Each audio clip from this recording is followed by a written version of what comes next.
সাভারে বাসে কলেজ ছাত্রীকে হয়রানি, শিক্ষার্থীদের ক্ষোভ, ওয়েলকাম পরিবহনে 4 বাস আটক। সাভারে গণপরিবহনে কলেজ ছাত্রীকে উত্ত্যক্ত ও অশালীন আচরণের অভিযোগ উঠেছে ওয়েলকাম পরিবহনের ড্রাইভার হেল্পারের বিরুদ্ধে।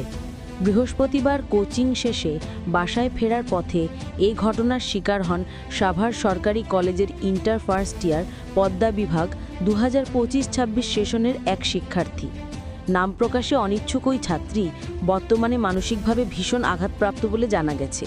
ভুক্তভোগী জানান, ওয়েলকাম পরিবহনের একটি বাসে ওঠার পর নিজ স্টপেজে নামতে বারবার অনুরোধ করেও বাস থামাননি ড্রাইভার।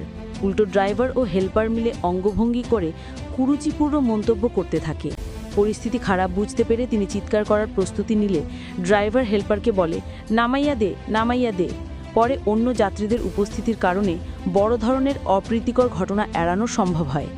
তিনি আরও বলেন, আমি এখনও ঘটনাটা থেকে বের হতে পারছি না। আল্লাহ আজ আমাকে নিজ হাতে বাঁচিয়েছেন। ফাঁকা বাসে কেউ উঠবেন না, আর নিজের স্টপেজ যদি শেষ স্টপেজ হয় তাহলে সবার সঙ্গে নেমে যাবেন। এই ঘটনার রেশ কাটতে না কাটতেই আরেক নারী শিক্ষার্থীকে বাজে মন্তব্য করার অভিযোগ ওঠে সাভার বিশ্ববিদ্যালয় কলেজগামী আরেক বাসের কর্মচারীর বিরুদ্ধে।